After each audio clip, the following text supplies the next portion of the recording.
Irmãos, antes de a gente começar a pregação, eu quero contar uma história para vocês. Uma história de um homem que trabalhava, um homem trabalhador, um homem que levava o pão de cada dia para casa, casado, com filhos.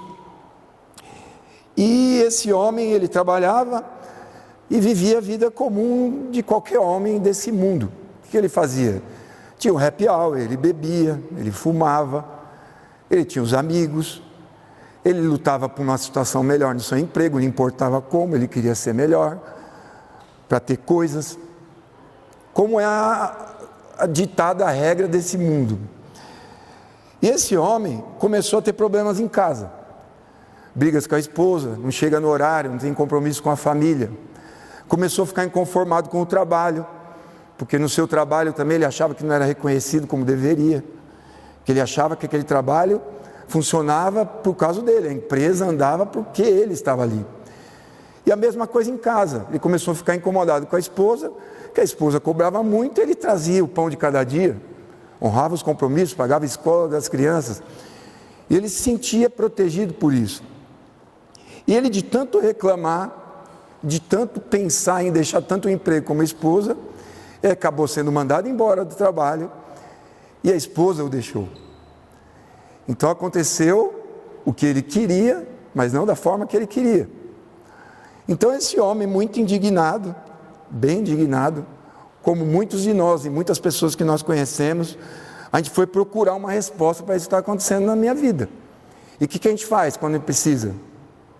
Quando a gente tem necessidade? A gente vai, Deus, não é assim? Por que comigo? Por que isso? Aí ele entrou numa igreja. Ele falou, não, eu preciso de uma resposta, não é possível, eu sou muito bom, porque isso está acontecendo comigo. Aí ele entrou numa igreja, não conhecia ninguém, escutou um louvor maravilhoso, ficou já, sabe, quando você fica extasiado, aquele louvor que te arrepia todo, falou, hoje eu vou achar minha resposta, legal. Aí subiu o pastor e começou a pregar. Ele pregou Isaías 49:15, que dizia assim, acaso pode uma mulher esquecer-se do filho que ainda mama, de modo que não se compadeça do seu filho no ventre? Mas ainda que essa viesse a esquecer dele, eu todavia não me esquecerei de ti. E nesse contexto ele começou, o pastor, a pregar.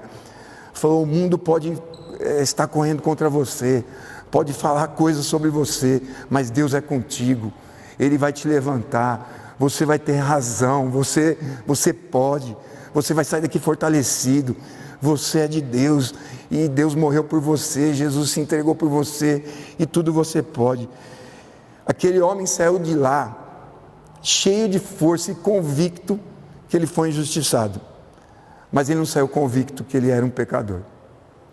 Ele tinha certeza que tudo que aconteceu, tudo aquilo que foi feito, foi obra do diabo na vida dele, não obra dele. Às vezes o diabo, a gente culpa ele de tantas coisas, né? Mas ele não precisa nem se esforçar, a gente já faz o papel para ele. A gente toma conta, a gente faz coisas erradas, toda hora toma decisão errada e a gente corre para a religião. Porque a religião, o sistema religioso, ele encontra uma maneira de ser o nosso super-herói e o nosso salvador. Enquanto não é assim que a Bíblia prega.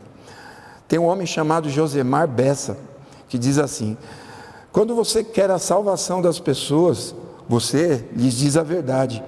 Quando você quer ser aplaudido, diz a elas o que elas querem ouvir. Que profundo, não é? Então foi isso que esse homem encontrou. Agora a pergunta que eu faço para você hoje, o que você busca encontrar aqui na Igreja Batista Paulistana, ou quando você vai numa instituição religiosa que prega a palavra, o que você está procurando ouvir? Você procura ouvir o que te acalanta, o que te dá razão? Você procura ser confrontado pela palavra que mostra exatamente quem você é e a posição que você tem perante um Deus santo? Essa é a pergunta. E nós vamos começar. O tema dessa pregação seria religião de vítimas. Vou pedir para vocês abrirem lá em Mateus 24:24. Irmãos, essa palavra é muito inspirada em alguns meses do que o nosso pastor tem pregado aqui. Ele tem buscado nos alertar perante a palavra do qual é o sentido do Evangelho, qual é o sentido das boas novas. É tirar a gente da nossa vida e não pôr as boas novas na nossa vida. Jesus veio para tirar a gente do que a gente vive e viver uma nova vida nele. Se você está tentando, se esforçando para fazer o contrário, você está fazendo sozinho. Você está vivendo uma religião totalmente distante do Deus vivo, de Jesus. Você está praticando uma coisa, você está perdendo o seu tempo. Você não está tendo comunhão com Deus das Escrituras. Amém? O que diz Mateus 24, 24? Porque nesse contexto, é o contexto que Jesus fala sobre a grande tribulação. Ele diz assim, porque surgirão falsos cristos e falsos profetas, operando grandes sinais e prodígios para enganar, se possível, os próprios eleitos. Quem seriam os próprios eleitos? Eu e vocês, os crentes, os evangélicos, os que dizem conhecer a palavra de Deus e por conhecerem, por lerem, por estudarem, se colocam numa situação que já somos os super-heróis, ninguém vai nos atingir. Como assim? Não é assim que Jesus diz nas Escrituras. Então a gente vai numa instituição religiosa, numa denominação, e a gente procura o quê? Palavra de bajulação, palavra que me deixa fortalecido, palavra que me dê direção nos problemas que eu tenho, para ter a solução dos problemas que eu tenho, que, diga-se passagem, que eu mesmo criei. Mas na hora de ter a solução, eu vou pedir para Deus. Eu ignoro a graça transformadora. Então eu quero respostas que resolvam a minha vida. Eu não quero me transformar para que minha vida seja plena em Cristo. Amém? Isso não passa de uma religião de vítima. Você quer ser vítima e eu quero ser vítima. Eu quero palavras que me coloquem nesse estado que eu sou vítima. O mundo corre contra mim porque eu sou cristão, porque eu amo Jesus. As coisas são tão contrárias a mim e eu não me vejo como culpado. Eu não me vejo como um miserável. Eu não me vejo como um homem que sou separado de Deus. Que se não fosse o sacrifício de Cristo, eu não poderia estar tocando o nome de Deus, eu já estaria morto. Eu não me vejo assim. Eu me vejo como uma pessoa boa. Eu vou na igreja, eu tenho grupos, eu tenho trabalhos, eu sou uma pessoa boa no meu trabalho, faz parte do contexto. Mas se você começar a viver conformado nesse contexto, você vai ser mais um religioso que congrega numa igreja. Você vai ser mais um religioso. Você quer alívio. Qualquer coisa que te diga que você é bom. Você é bom. Não importa o que os outros dizem. Mas a palavra tem que me dizer que eu sou bom. E o lugar que eu vou tem que me deixar confortável. Porque o mundo já me deixa muito desconfortável. Então eu quero estar no lugar em que o meu pastor, ou as pessoas digam o quanto eu sou bom. Então esse é o primeiro ponto. Segundo ponto, eu agindo assim, eu começo a correr atrás de um campo muito perigoso, que são heresias destruidoras. Vamos abrir lá para 2 Pedro. 2 Pedro, no capítulo 2, versículos 1 e 2. Assim como no meio do povo surgiram falsos profetas, assim também haverá entre vós falsos mestres, os quais introduzirão dissimuladamente heresias destruidoras, até ao ponto de renegarem o soberano Senhor, que os resgatou, trazendo sobre si mesmo repentina destruição. E muitos seguirão as suas práticas libertinas, e por causa deles será infamado o caminho da verdade.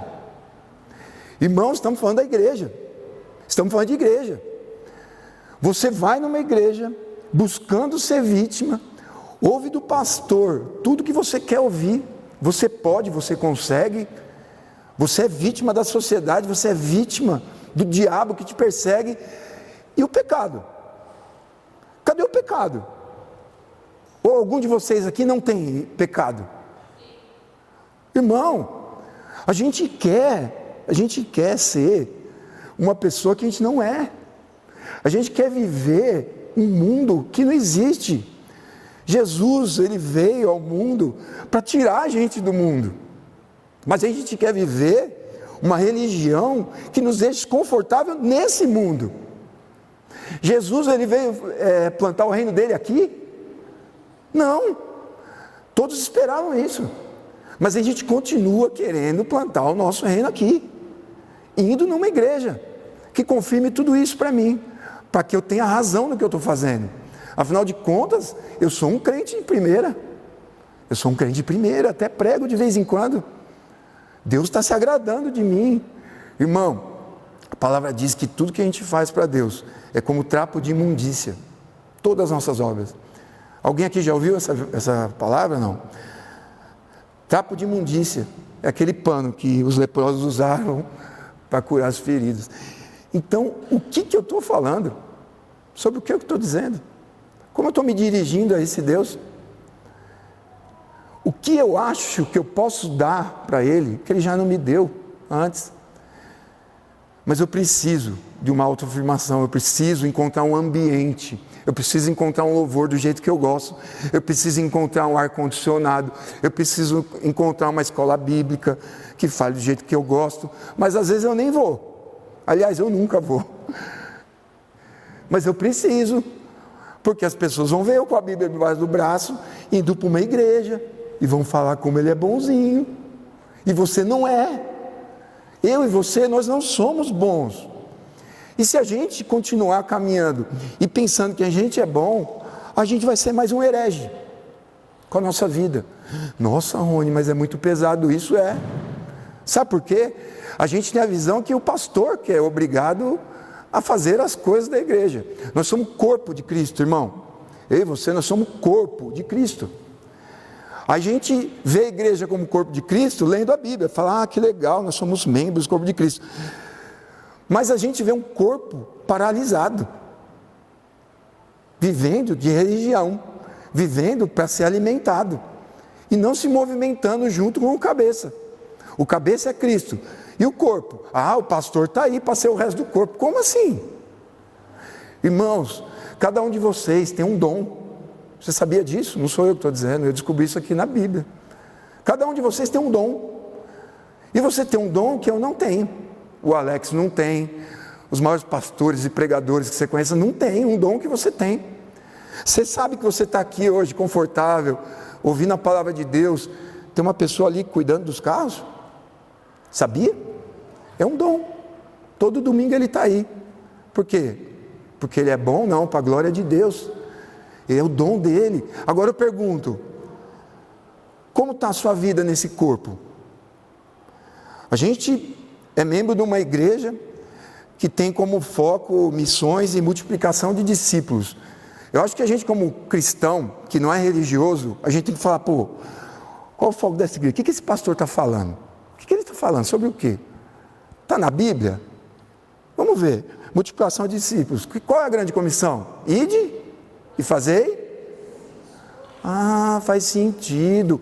Então Jesus não disse para nós, ide e fazei igrejas? Falou? Não falou, né? Ide e fazei discípulos de todas as nações, batizando-os em nome do Pai, do Filho e do Espírito Santo, e levando eles para a igreja batista paulistana. Foi isso? É? Então, irmão, deixa eu explicar. A gente é religioso. A gente é religioso. Sabe por quê? Aproveita isso. Deus colocou um jovem aqui, não estou advogando em causa de ninguém, tá? É bíblico. E de fazer discípulos. Cara, mas eu sou travado, eu não sei mexer nisso. Então participa da obra. Participa da obra. Nós temos um ministério de casais. A gente começou assim na loucura, não sabia nem quem ia cuidar de criança. Então falou, vamos lá. Aí caímos de paraquedas aqui atrás, a irmã Carlinha chegou, com um pãozinho, com suco. Sabe o que ela está dizendo? Eu faço parte do corpo. Eu faço parte do corpo. Vocês nem me chamaram, mas eu faço parte do corpo. Aí apareceu duas irmãs, a gente vai ficar cuidando das crianças. Nossa, as irmãs, não, eu vou para o louvor. O Alex, não, eu vou tocar. Sabe o que é isso? É para isso que você foi chamado. Você não está fazendo nada demais. Fora isso é religiosidade. Fora isso, você está aquecendo o banco de igreja. Sabe por que o reino não multiplica e não cresce? Sabe por quê? Culpa nossa, minha e sua, que carrega essa religião na veia e fica fazendo papel de santo, que vai na igreja e congrega. Eu estou aprendendo tanto da palavra. Vive a palavra, vive mais a palavra. Ide e fazei discípulos. Senão, você vai ser um herege. Sabe por quê? Você vai lá, congrega e ouve coisas que você não faz. Você não faz. Isso é um mandamento de Jesus. Amém? Então vocês têm entendimento disso, têm conhecimento disso, não pratica. Isso é uma heresia destruidora. Do pastor não, nossa. É nossa. Nós como membros do corpo de Cristo. O que diz lá em Romanos 1, 21? Romanos 1, 21. Romanos mudou de lugar, gente, espera aí. Romanos 1, 21. Porquanto, tendo conhecimento de Deus, não o glorificaram como Deus, nem lhe deram graças, antes se tornaram nulos em seus próprios raciocínios, obscurecendo-se-os o coração insensato. Eu vou ler de novo. Porquanto, tendo conhecimento de Deus, não o glorificaram como Deus, nem lhe deram graças, antes se tornaram nulos em seus próprios raciocínios, obscurecendo-lhes o coração insensato. A gente não fazer parte do chamado de Deus, não da instituição, nós chamamos de Deus, para a igreja, que sou eu e você, a gente está obscurecendo o próprio coração insensato. Sabe por quê? Porque a gente é religioso. A religião está boa para mim, desse jeito. Eu não preciso disso. Eu até ouço isso na escola bíblica dominical, o doutor Eduardo fala, ele manda ver. Mas a porta para fora eu preciso viver a vida e eu quero que Deus me abençoe. Quero que Deus abençoe meu trabalho, minha família, não me dê doença, e aí por aí afora. Irmão, nosso problema é, e sempre vai ser, pecado. O meu problema sempre vai ser eu. Enquanto eu não me livrar de mim mesmo e viver a vida de Cristo, eu nunca vou deixar de ser religioso. Vocês estão aqui comigo? Você entendeu? Você tem que deixar de ser você e começar a ser mais Cristo. Você não pode chegar para Cristo, vem até aqui, Cristo, na minha religião. Ele fala, não, sai você daí, vem você até aqui. Eu quero te tirar daí. Eu quero tirar você da onde você está, do estado deplorável que você está. Mas como assim? Eu vou todo domingo na igreja. Eu vou em tudo quanto é encontro, eu participo de tudo. Eu falei, mas a sua vida não condiz com o que você está fazendo. Sua vida não condiz. Você é religioso. Você não adora o Senhor. Amém? Nós somos chamados para adorar o Senhor, cara. Adorar o Senhor. Não numa instituição. Nós somos, o próprio Deus mora dentro de você. Você já parou para pensar nisso? Que coisa grandiosa. Você é a igreja de Cristo. Você é homem, é o pastor da sua igreja, que é a sua casa. Você já parou para pensar nisso? Você é mulher, você é discipuladora. Você foi chamada para trabalhar na obra. Se o trabalhar na obra inclui você ir até uma igreja e ser corpo nessa igreja e trabalhar para o crescimento da igreja de Cristo, não da instituição, aí sim, você entendeu. Aí sim, Jesus participa. Aí sim você vai ser feliz em tudo que fizer. Salmo 1. Todo mundo acha, porque eu vou meditar na lei de dia e de noite, eu vou ficar lendo a Bíblia e eu vou ser bem feliz. Não, não é só isso. Meditar e praticar. Vai ser como árvore plantada. Quando? Aonde? Vamos participar comigo, gente? Árvore plantada? Você vai ser transportado para esse rio, amém? E você vai frutificar, e vai frutificar, e vai frutificar. Ah, no meu trabalho, vou ganhar muito dinheiro. Não, para o reino, para a glória de Deus, amém? Porque é para isso que você foi chamado, é para isso. Mas a gente é tão apegado às coisas, sabe? A gente ama tanto esse mundo e as coisas que esse mundo oferece, que esse negócio da glória de Deus eu deixo para a religião. Porque a religião me resolve. A religião vai me trazer esse acalanto. E eu esqueço que o problema é o meu pecado. E eu preciso de uma religião que me alivie dessa verdade. Amém? Irmãos, a gente tem que se encontrar. Essa é a verdade. A gente tem que despertar. Porque os sinais são muito claros, muito claros. Acho que as tribulações, tudo que tem acontecido, você vê que o mundo vai de mal a pior e ele vai continuar assim. E eu vejo tanto crente, sabe, correndo atrás do rabo, me perdoa a palavra. Parece que a gente tem que encher a nossa casa, porque vai ter falta por aí, eu tenho que encher a minha casa, eu tenho que fortalecer a minha casa. E Jesus diz, não, você tem que fortalecer o seu espírito, porque isso tudo vai ficar. A gente, quando alguém morre, não vai lá e fala, nossa, é tão bonzinho. Todo mundo é bonzinho quando morre, né? É mó barato. Tão bonzinho, tinha 15 empresas, helicóptero, carro importado.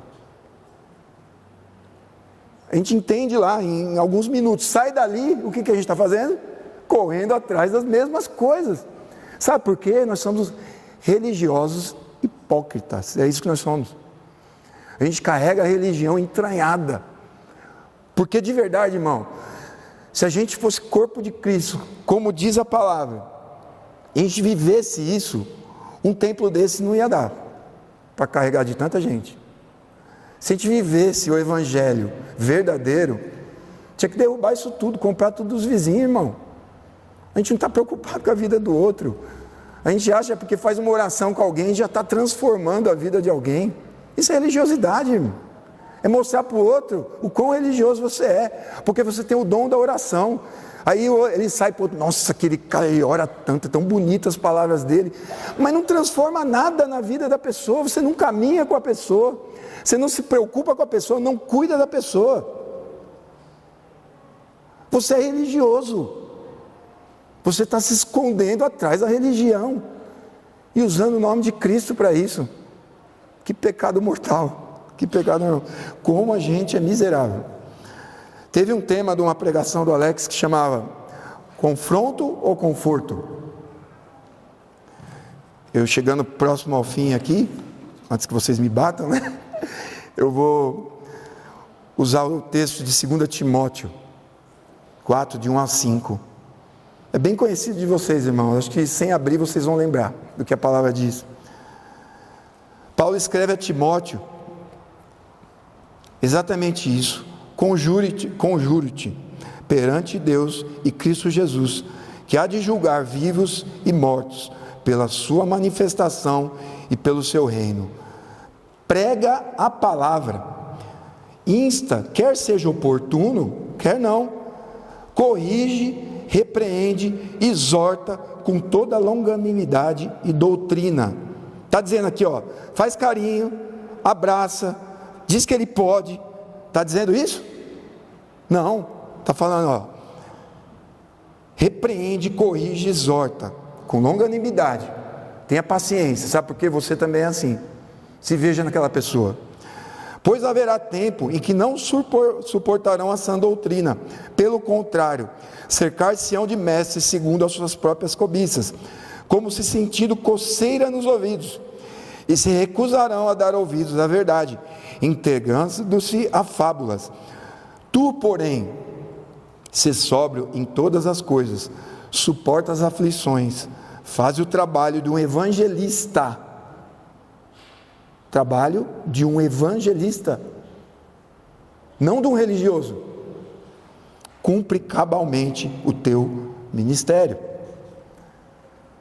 Irmãos, o que a gente tem visto no nosso meio evangélico é exatamente isso.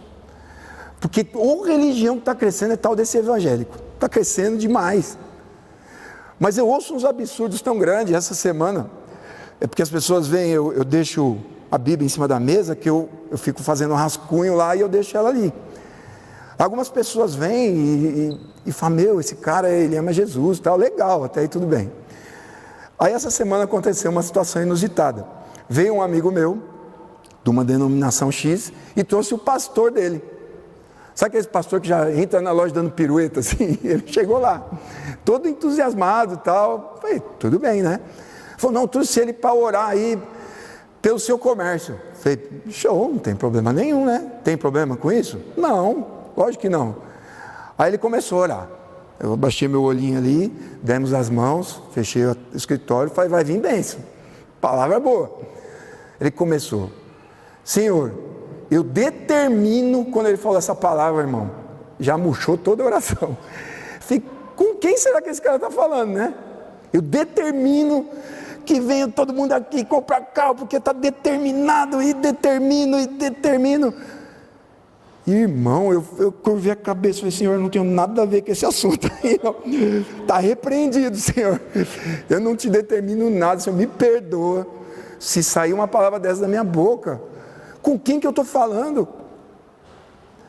A gente trata Deus como se estivesse num boteco, já dei esse exemplo algumas vezes, sentando, comendo um torresminho e discutindo opinião, sabe? Eu acho que isso aí não está muito certo não. Ele fala, ai que bonitinho, não está certo. Você não concorda com o papai? Eu que te fiz, você não está concordando? Que fofinho, né? A gente quer discordar de Deus, a gente quer discutir porque a gente é religioso. A gente é religioso, a gente sabe tudo, sabe? A gente é bom. O Senhor já está pegando muito pesada. Ah, good, né? A gente é muito fofinho. A gente é muito fofinho. Então, o que a religião quer? O que a religião faz? Ela quer mostrar que você é bom e você pode. E que você tem que ter o que você quer ter. Você quer um exemplo de um cara que é o sinônimo do melhor religioso, que é um evangélico de primeira? Você lembra de Judas? Judas é o evangélico de primeira linha. Ele viveu 3 anos e meio com o próprio Jesus. Ele foi escolhido por Jesus. Veja bem, ele foi escolhido por Jesus. Nós estamos aqui nesse domingo de manhã porque vocês foram escolhidos para estar aqui. Pensa, eu estou com vontade de ir para a igreja. Não, se fosse vontade, eu estava vendo meu filho que está jogando bola lá em Guarulhos agora.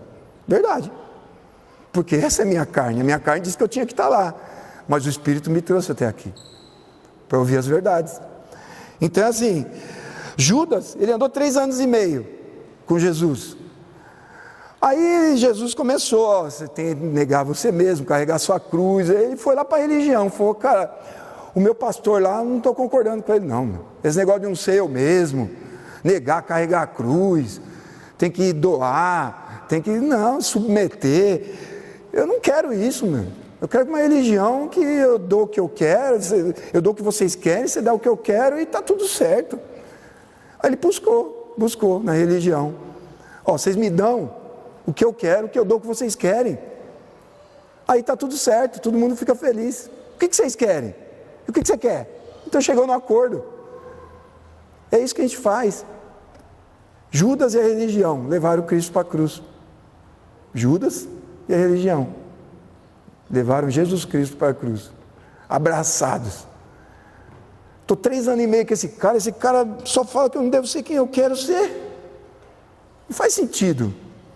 Para mim não. Pô, eu junto dinheiro e dá para os outros, cara. Onde já se viu? Multiplica pães e peixes, a gente tem que montar uma padaria. A gente ia ficar rico. Tinha 12 mil pessoas seguindo ele lá no deserto. Ele começou a falar: quem não comer da minha carne, beber do meu sangue. Quando viu, só tinha 12 na hora do dízimo. Ele não sabe administrar a igreja. Sabe por quê? Jesus busca verdadeiros adoradores. Verdadeiros adoradores. E a minha religião e a sua nunca vão ser isso. Você adorar ao Senhor em espírito e em verdade, você tem que se doar. A vida não é sua mais, a vida é do próximo. Qual é o grande mandamento? Onde se resume, foram perguntar para Jesus: Senhor, qual é o maior dos mandamentos? Qual é? Podem falar, igreja. E ao próximo como? Então falou: você não precisa fazer mais nada. Senhor, mas eu não preciso ir na igreja, lá de domingo está todo mundo. Não precisa fazer mais nada. Ama a Deus de todo o seu coração, com todas as suas forças, com todo o seu entendimento. E ao próximo, como a si mesmo. E a gente busca na religião. Ame a Deus. Quando até der para ir lá na igreja, eu vou amar sim, porque tem coisa boa para fazer de domingo, né, gente? É gostoso. E o próximo é que hoje eu não posso, meu. Não posso amar o próximo. Às vezes é o último dia daquela pessoa. É o último dia, às vezes a pessoa vai se suicidar e ela precisa de uma palavra sua. A pessoa vai se divorciar, ela precisa de uma palavra sua. Que igreja a gente tem sido? Que igreja? Uma igreja de religião ou uma igreja de Cristo, corpo de Cristo, que sabe que é ser um servo do Senhor? Amém?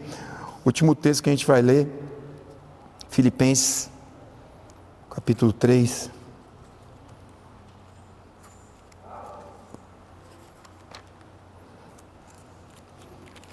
Filipenses capítulo 3, versículo 8.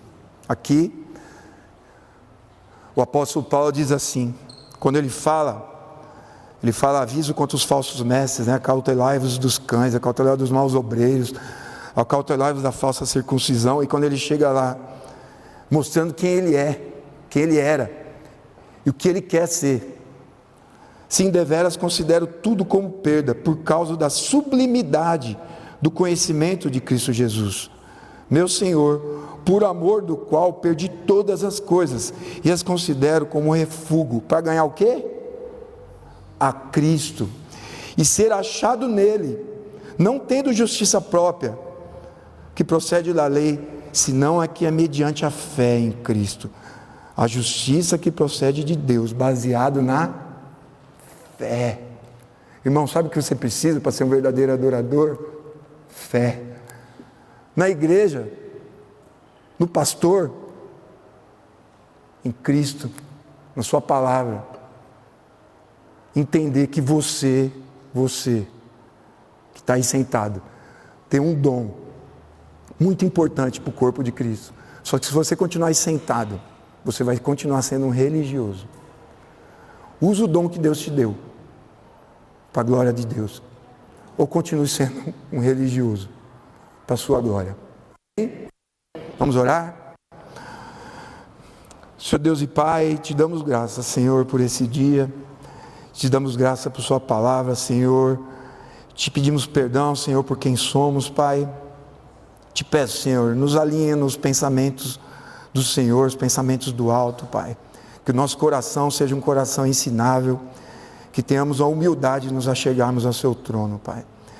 Que possamos ser corpo do Senhor ativo, Senhor, para que o corpo funcione bem, para que todos os membros funcionando bem, o corpo flua, Pai, de uma maneira sobrenatural.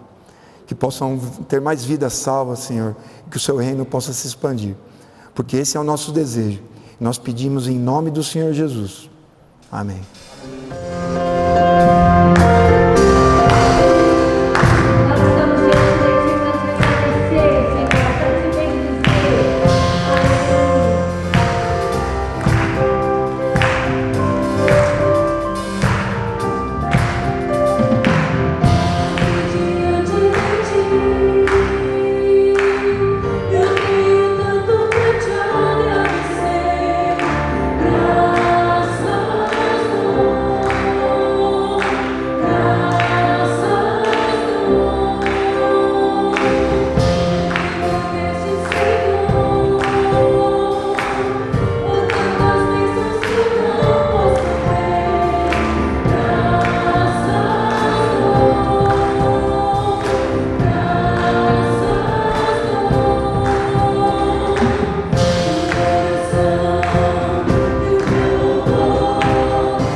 do Senhor que é digno de honra, de glória, de adoração. Aleluia, Deus. Senhor, nós somos gratos porque o Senhor nos amou primeiro, quando ainda éramos pecadores, quando estávamos perdidos. O Senhor se entregou para que pudéssemos ter vida e vida em abundância. E é por isso que hoje estamos aqui reunidos, porque nós encontramos graça, salvação e amor em Ti. Aleluia. Meus queridos irmãos, eu quero convidá-los a cearmos juntos, conforme a instrução que o Senhor Jesus nos deu, como um memorial, como uma ordenança que Jesus Cristo nos confere, e Ele nos direciona a fazer assim, a fim de nos lembrarmos da sua obra, do seu sacrifício na cruz, na sua ressurreição, a fim de reafirmarmos a nova aliança que temos com Ele. Por isso eu convido você a participar junto comigo da celebração da ceia do Senhor Jesus nesta hora. Mesmo aí, você que talvez esteja em sua casa, você pode preparar os elementos, o pão, o suco de uva, e junto nós podemos, como igreja do Senhor Jesus, unidos em um só coração, anunciarmos a morte do Senhor e a sua vida até que Ele venha. Essa é a nossa expectativa, esse é o nosso compromisso como igreja com o Senhor. É isso que nós desejamos fazer e faremos isso agora. Quero lembrar os queridos que a celebração da ceia é uma das ordenanças para nós como Igreja Batista, assim como o batismo nas águas. O batismo, ele representa a profissão pública de fé em Jesus Cristo como Senhor e Salvador, e é uma afirmação de que você crê em Jesus Cristo como teu único Deus. Por isso, todos aqueles que foram batizados são convidados a cearem junto conosco nesse momento. Todos aqueles que estão em comunhão com Deus, em comunhão com uma igreja local, são convidados a participar deste momento. Quero iniciar esse momento com uma oração e convidá-lo a orar junto comigo, convidá-lo a preparar os elementos e a nos colocarmos diante de Deus, sabendo que o Senhor está entre nós nessa hora. Vamos orar?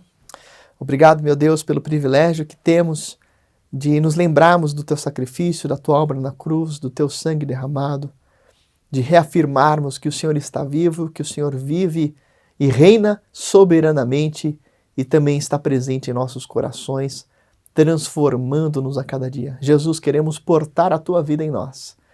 Queremos celebrar a tua vida.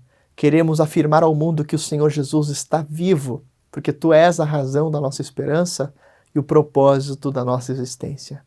Convidamos agora o Senhor para estar entre nós e para abençoar esses elementos, a fim de que o teu nome seja honrado nesta hora e que o Senhor seja glorificado nesse tempo. Obrigado, Senhor, pelo teu sangue derramado na cruz. Obrigado pelo teu corpo que foi partido por nós. Obrigado pelo privilégio que temos de sermos salvos e remidos pelo Senhor, de sermos chamados filhos de Deus. Obrigado pela regeneração, pelo novo nascimento, pelo perdão dos pecados. Obrigado pela vida eterna. Obrigado, meu Deus, pela comunhão e pela vida com o Senhor. Te agradecemos e celebramos a tua vida agora.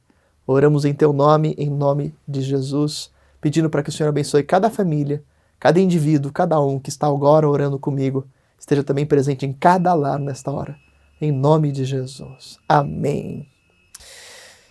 Se você está aí com os elementos próximos a você, agora é a hora de você pegar o pão e você, se está em família, você deve agora distribuir esse pão para os seus familiares, para quem está perto de você. E a palavra de Deus nos afirma em 1 Coríntios, capítulo 11, pois eu lhes transmiti o que também recebi do Senhor, que o Senhor Jesus, na noite em que ele foi traído, tomou o pão, o partiu, tendo dado graças, e ele disse: este é o meu corpo, partido por vós.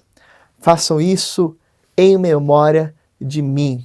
Jesus se entregou por completo, se sacrificou, ele levou sobre si os nossos pecados para que fôssemos perdoados, sarados e curados e tivéssemos a vida eterna.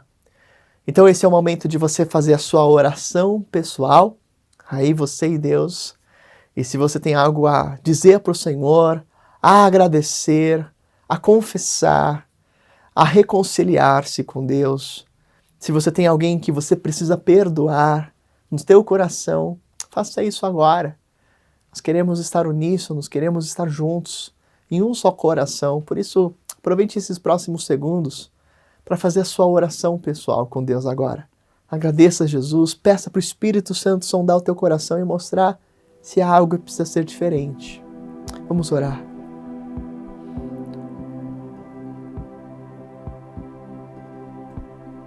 Pai, obrigado pelo teu perdão. Espírito Santo de Deus, sonda cada um dos nossos corações. Perdoa as nossas falhas, nossas faltas, nossas omissões. Nós agora declaramos que perdoamos quem nos ofendeu. E te agradecemos e nos apropriamos do teu perdão pela graça. Obrigado, Senhor Jesus, pelo teu sangue. Obrigado porque o Senhor conquistou com alto preço a graça de nós sermos perdoados e remidos. Te agradecemos, Jesus. E oramos para que o Senhor nos lave com o teu sangue. E nessa atitude nós renovamos o nosso compromisso com o Senhor de glorificarmos o teu nome. E oramos em nome de Jesus. E em nome do Senhor, em memória do Senhor, comamos todos o pão.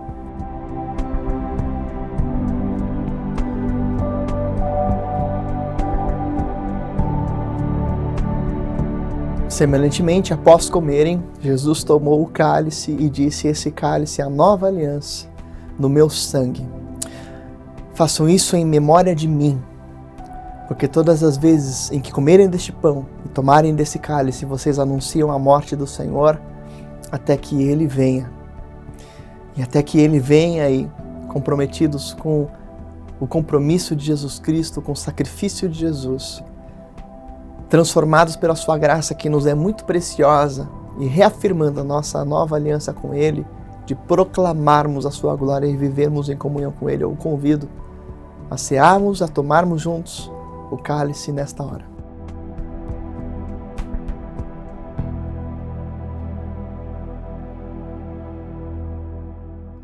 Vamos orar mais uma vez. Ore ao Senhor aí em sua família ou sozinho nesse momento também. Obrigado, meu Pai, porque o Senhor nos dá esse privilégio de celebrarmos o teu sacrifício, mas a tua vida também. Tua vida que está em nós, que revigora os nossos corações e que nos dá propósito. Sabemos que nós não estamos celebrando uma tradição humana, nem uma tradição morta, mas estamos reafirmando a comunhão que temos com o Senhor Jesus Cristo e o privilégio de vivermos para a tua glória, remidos, salvos e para a eternidade. Obrigado, porque o Senhor nos alcançou, o Senhor nos perdoou e o Senhor nos deu nova vida e tem nos concedido a oportunidade de glorificar o teu nome a cada dia. Pai, que o Senhor abençoe e guarde cada coração e cada um que ora aqui comigo. Que a graça do Senhor Jesus, o amor de Deus o Pai e a comunhão com o Espírito Santo sejam com todos nós e com todo o povo de Deus espalhado pela terra, agora e para todos sempre. Em nome de Jesus. Amém, amém e amém. Que alegria celebrarmos e cearmos juntos com o nosso Senhor. Que Deus o abençoe e até os nossos próximos encontros.